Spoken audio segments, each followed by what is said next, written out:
नमस्कार दोस्तों। अपने जीवन को 24 घंटे में कैसे बदलें, ये वीडियो उसका दूसरा पार्ट है जो दिन के दूसरे घंटे के लिए डेडिकेटेड है। इसमें बात होगी कि अपना मूल्य दोबारा तय करें।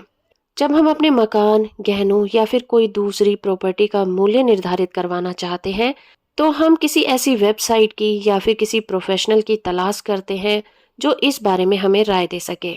लेकिन हम अपना मूल्य कैसे तय करें? किसी इंसान के महत्व की कीमत कौन तय कर सकता है? ज्यादातर लोग खुद ही अपना प्राइस टैग लिख देते हैं और वे आमतौर पर अपना मूल्य बहुत कम आंकते हैं। ऐसा क्यों है?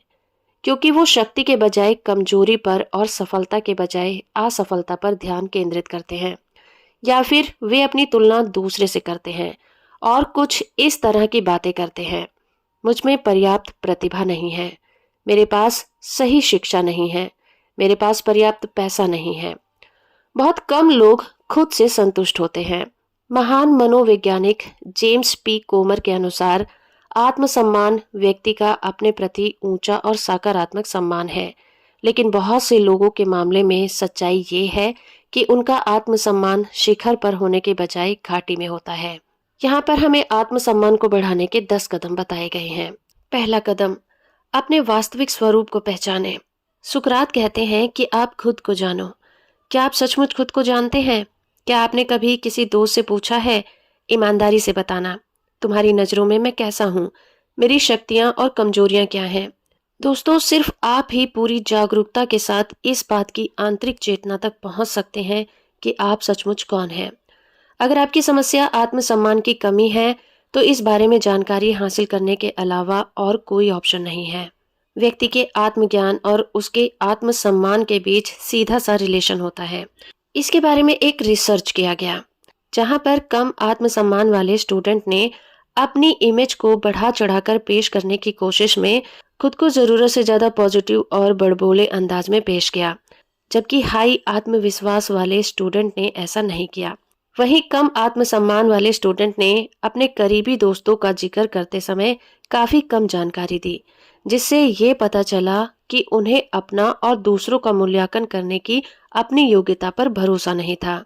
खुशी आत्मसम्मान की अभिव्यक्ति है। आपके भीतर क्या हो रहा है, इसके बारे में आप एक सच्ची और स्पष्ट तस्वीर होना जरूरी होता है। आप में खुद के बारे में सोचने और अपने वास्तविक स्वरूप का मूल्यांकन करने की क्षमता मौजूद होती है। दूसरा कदम, अपनी कमजोरियों पर हंसें। क्या आपको कभी कोई आदर्श या फिर परफेक्ट व्यक्ति मिला है? हमें तो नहीं मिला। हर व्यक्ति में दोष होते हैं, जिनमें आप भी शामिल हैं। जरूरी तो ये है कि आप अपनी कमजोरियों को स्थायी बाधाएं बनने का मौका ना दें।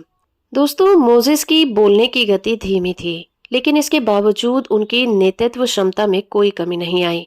वो अपने लोगों को प्रॉमिस लैंड तक पहुंचाने में कामयाब हुए।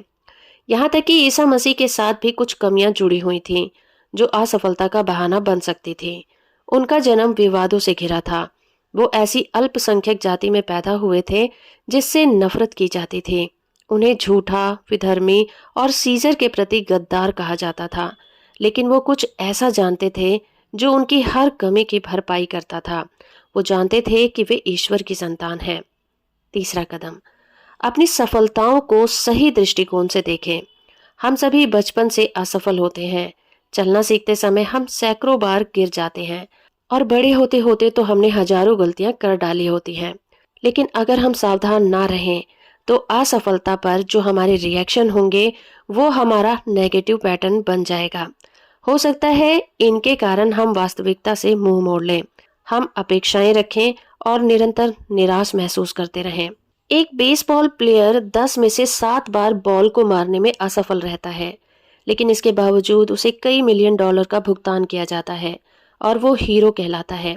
ये असफलता को सही दृष्टिकोण से देखने का एक एग्जाम्पल है। असफलता पर असामान्य चिंता की जरूरत नहीं है, क्योंकि वे उतनी ही स्वाभाविक है जितना कि जीवन। अगर आप असफल नहीं हुए हैं, तो आपने दरअसल शुरुआत ही नहीं की है। चौथा कदम, प्रेम विकसित करें खुद से। क्या आप जानते हैं कि खुद से प्रेम करना सही है? अपनी book the art of living में एरिक फ्रॉम ने कहा है, अगर कोई व्यक्ति सचमुच प्रेम करने में समर्थ है, तो वो खुद से भी प्रेम कर सकता है। अगर वो सिर्फ दूसरों से ही प्रेम कर सकता है, तो वो प्रेम कर ही नहीं सकता। जब ईसा मसीह से पूछा गया सबसे महान कमांडमेंट क्या है, तो उनका जवाब था, तुम अपने पड़ोसी से उसी तरह प्रेम करो जिस तरह खुद से करते हो। उन्होंने ये नहीं कहा कि आप खुद के बजाय पड़ोसी से प्रेम करने लगे।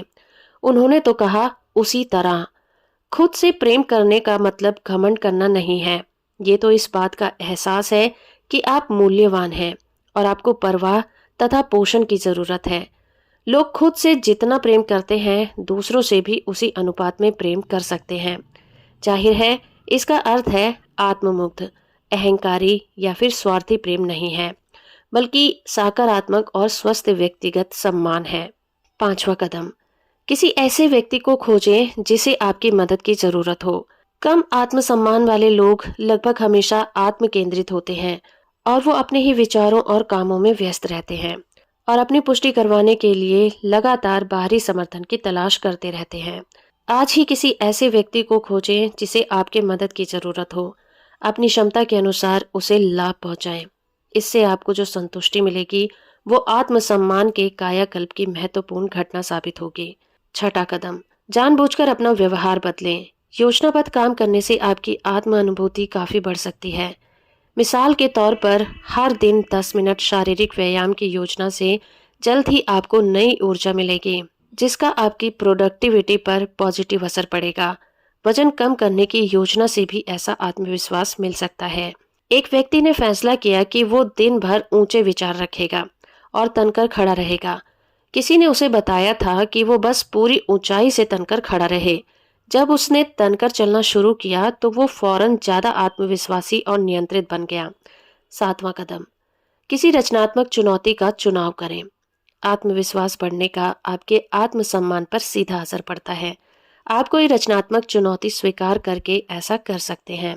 कोई भी ड्राइविंग इंस्ट्रक्टर आपको 60-70 साल के लोगों की कहानियां बता सकता है जिन्होंने पहली बार गाड़ी चलाने सीखी।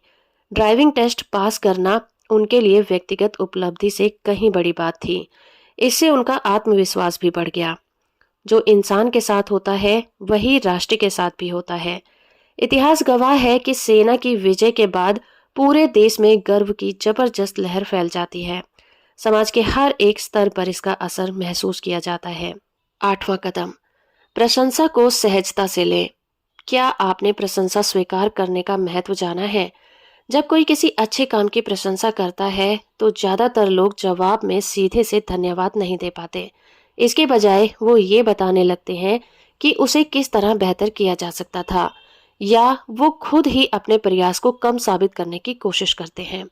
सिर्फ आप ही अपनी प्रशंसा को सहजता से स्वीकार करना सीख सकते हैं। आलोचना को सहजता से लेना भी उतना ही महत्वपूर्ण है। ऐसा क्यों होता है कि सुधार का एक सुझाव 99 प्रशंसा के प्रभाव को खत्म कर देता है? हम ये क्यों मान लेते हैं कि आलोचना करने वाला व्यक्ति हमें मिटाने पर आमादा हो चुका है?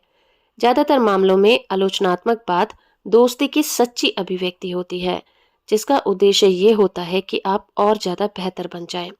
याद रखें, दूसरे हमारे बारे में जो शब्द कहते हैं वे तब तक व्यक्तिगत नहीं बन सकते जब तक कि हम उन्हें व्यक्तिगत बनाने का चुनाव न कर लें। 9वां कदम, अपना मूल्य दोबारा तय करें। जीवन की राह में भटके हुए बेटे ने एक महत्वपूर्ण सबक सीखा। जब वो अपने पिता के पास लौटा, उसके शब्दों में आत्म पराजय झलक रही थी।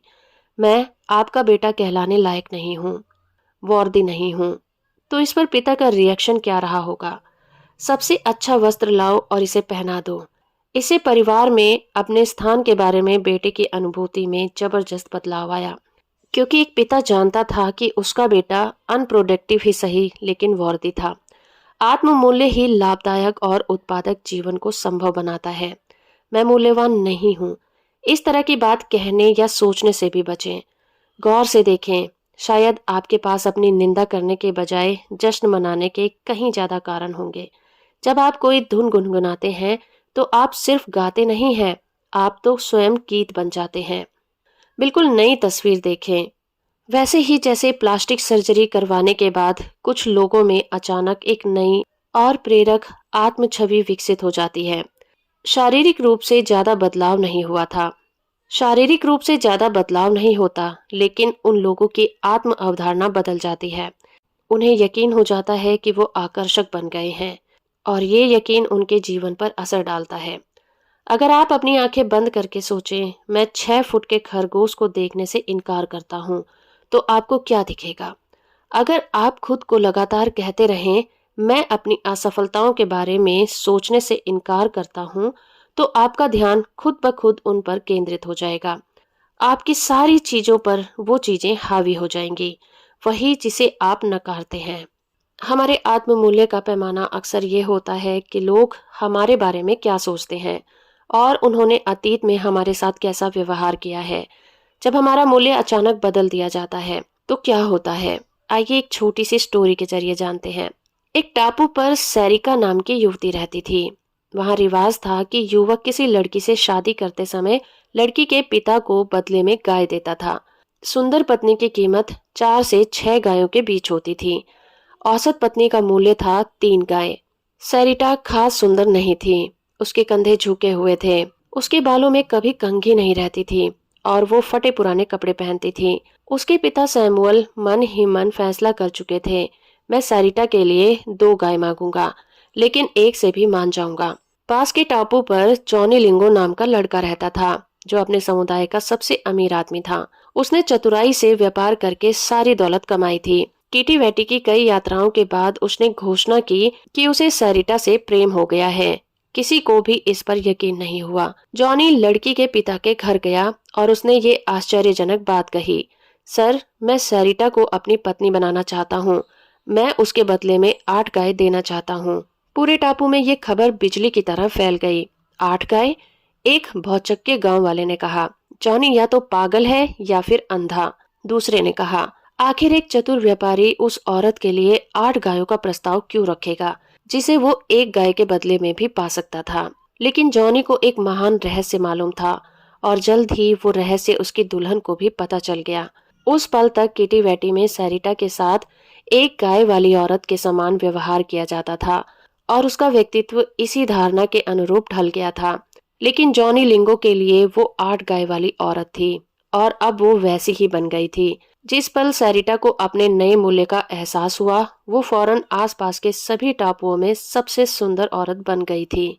तो दोस्तों, आपका मूल्य क्या है? कोई मूल्यवान करने वाला आपका मूल्य कितना आंकेगा? अगर आप रिस्ट वॉच होते तो आपका मूल्य इस बात पर निर्भर होता कि आप पर टाइमेक्स लिखा है या रोलेक्स। अगर आप पेंटिंग होते तो कीमत इस बात पर निर्भर होती कि आपको लंदन के फली मार्केट में बेचा जा रहा है या फिर पेरिस की आर्ट गैलरी में। फर्क तो संभावित मूल्य से पड़ता है। जिस तरह स्टोर क्लर्क सामान पर नया प्राइस टैग लगाता है, उसी तरह आप भी अपने मूल्य की जांच पड़ताल करके खुद पर एक नया प्राइस टैग लगा लें। और हाँ, ऐसा करते हुए अपनी बॉडी लैंग्वेज को चेंज रखें।